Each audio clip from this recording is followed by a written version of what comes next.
এ কি করলে তুমি ঠাকুর? আমার কি পরীক্ষা নিচ্ছ? কেন করছো আমার সঙ্গে এমন? কি করবো এখন আমি? কি উত্তর দেব ওকে? আর চুপ করে থেকে কোনো লাভ নেই কনক। Answer me. কি করে বোঝাবো আমি তোমাকে? এই প্রশ্নের যে কোনো উত্তর হয় না। আজ সবার সামনে তোমাকে যে কোনো একটা সাইড চুজ করতে হবে। সেটা কি করে সম্ভব? তোমার সাথে নীলের যে কোনো তুলনাই হয় না, অথচ তুমি নিজে সেটা টেনে আনছো আমাদের মাঝে। হ্যাঁ, অনেক সহ্য করেছি আমি, বাধ্য হয়েছি এই পথ বেছে নিতে।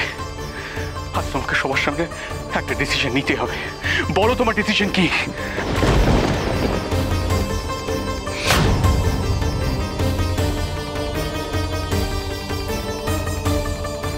বৌরানী, অনেক হয়েছে। এবার তোমার মনের মধ্যে যা আসে বলে দাও তো, সত্যিটা বলে দাও, বলে দাও সবার সামনে।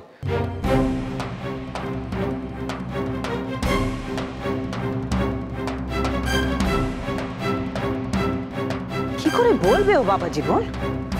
বলার মতো মুখ কি আর আছে ওর? নিজের সাথে সাথে আমাদেরও মুখ পুড়িয়েছে মেয়েটা। ছি ছি ছি ছি ছি। শেষে এই দিন দেখালি তুই আমাদের। এই জন্য তোকে কোলে পিঠে করে মানুষ করেছিলাম রে কলক।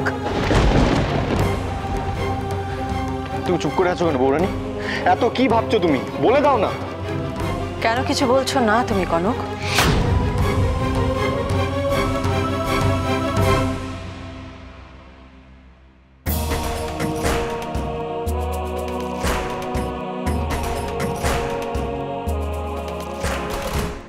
কি বলবো মা? কোন কথাটা বললেও শান্তি পাবে? সত্যিটা কনক, সত্যিটা আমি শুনতে চাই তোমার কাছ থেকে। একটা মিথ্যে সম্পর্কের বোঝা আমি আর বয়ে নিয়ে যেতে পারছি না। আমি ক্লান্ত। কোনটা সত্যি কোনটা মিথ্যে তুমি তো নিজেই ঠিক করে নিয়েছো। তাহলে শুধু শুধু আমাকে প্রশ্ন করে সময় নষ্ট কেন করছো? কারণ তোমার মুখ থেকে আমি শুনতে চাই সত্যিটা কি। আমি এখানে সত্যিটা বের করে আনতে চাইছি।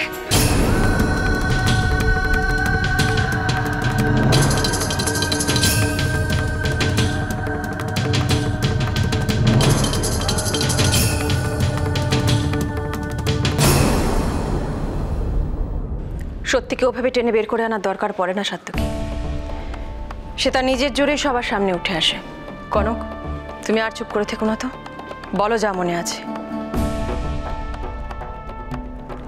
মা, আজ অব্দি আমার সঙ্গে যা কিছু হয়েছে আমি সবটা মুখ বুঝে সহ্য করেছি। কখনো কারোর দিকে আঙুল তুলিনি। এটাই তোমার অ্যালিবাই? কে বলতে দাও সাত্তকী। অনেকবার আমি অপমানের সম্মুখীন হয়েছি, এমনকি তিস্তার ঘটনার সময়ও আমি নিজের সঙ্গে করে তিস্তাকে এই বাড়িতে এনেছি। তার পেছনে আমার একটাই উদ্দেশ্য ছিল, আমার স্বামীর ভুলকে আড়াল করে সত্যিটাকে প্রতিষ্ঠা করা।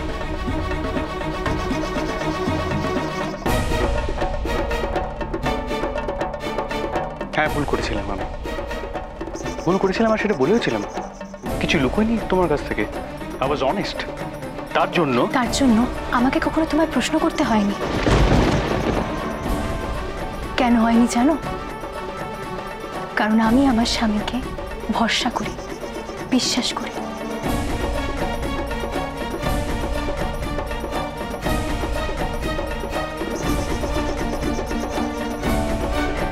অথচ আজ আমার ভাগ্য দেখো, আজ আমাকে আমার স্বামী আর আমার বন্ধুর মাঝে একজনকে বেছে নিতে হবে। অবশ্য তার পেছনে একটা কারণ আছে, অনেক বড় একটা কারণ। কারণ তবেই আমার স্বামী বুঝতে পারবে কনক তার সম্পর্কের প্রতি কতটা সৎ।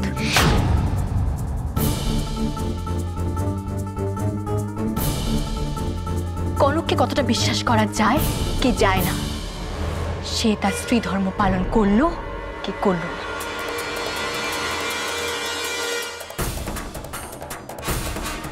এর মধ্যে সবাই একটা কথা ভুলে গেছে, আমাদের এই সম্পর্কের ভিতটা কোথায়? যদি পরস্পরের প্রতি এই বিশ্বাস ভরসাটাই না থাকে, তাহলে এই সম্পর্কের মানে কি?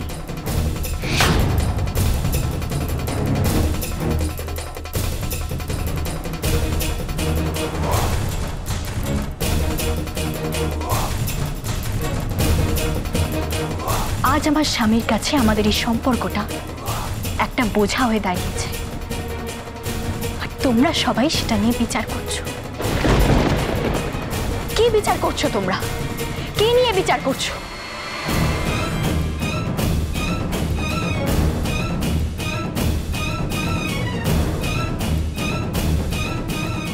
কনক,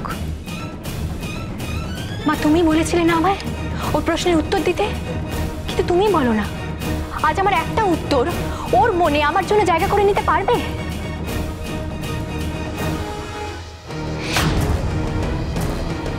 তুমি ঠিকই বলেছিলে মা, ভরসা বিশ্বাস এগুলো লকারে রাখা গয়না নয়, সময়ের সঙ্গে পাল্টায়, বদলায়।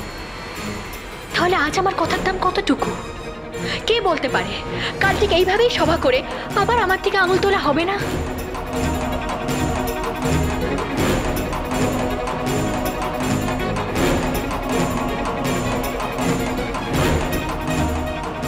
তাই আজ আমি উত্তর দিয়ে নিজেকে প্রমাণ করতে চাই না।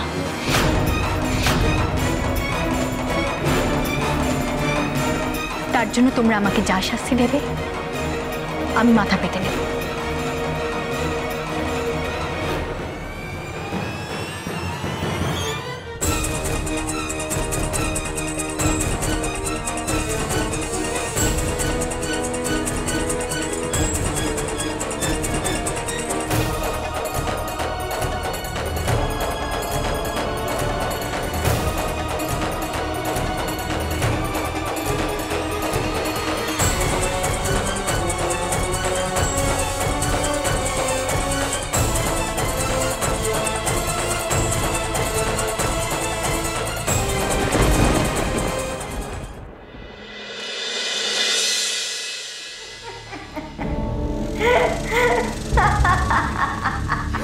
কি ব্যাপারে ঝিলমিল?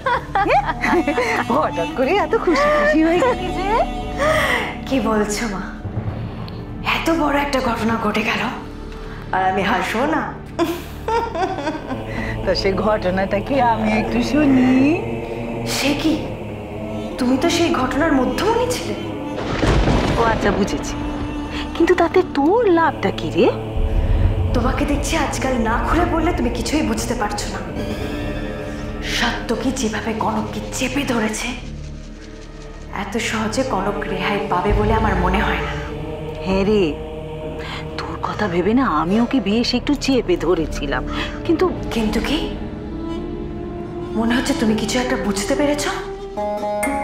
সত্যি রে ঝিলমিল, কলকটাকে আমরা যতটা বোকা ভেবেছিলাম না, ও আর ততটা বোকা নেই গো। কি বলতে চাইছো তুমি একটু পরিষ্কার করে বলো। কালকে রাতের ঘটনাটা নিয়ে সাত্তকী দিয়েছিল ওর গলাটা টিপে, কিন্তু এমন মেয়ে ঠিক বুদ্ধি খাটিয়ে খাঁচা থেকে ফুরুক। মানে সকাল থেকে এত তামঝাম, সব বেকার। তবে আর কি বলছি, হয়ে গেল তোর পিলানের দফা রফা। সব তুমি কি বলছো মা? বলছি কি আর সাথে এখন ওই ছোঁড়াটা একে নিয়ে থাকবে। নরমে গরমে এমন শিখে দিয়েছে না সবাইকে যে এখন আর এ বাড়িতে কেউ কলককে ঘাটাতে যাবে না রে চট করে। সত্যি কথাও শিখেছে বটে মেয়েটা।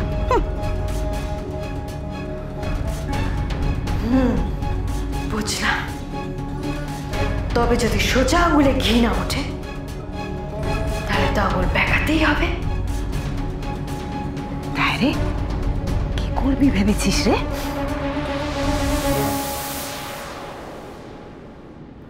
ভেবেছি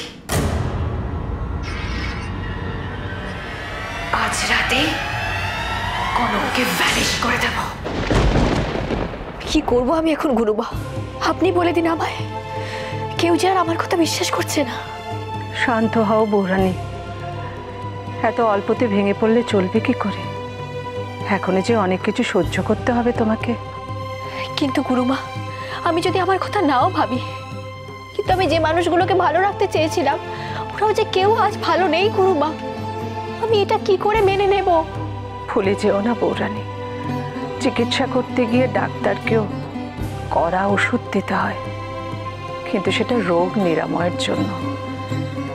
তাই সকলের ভবিষ্যতের কথা ভেবে তোমাকে এটুকু তো করতেই হবে।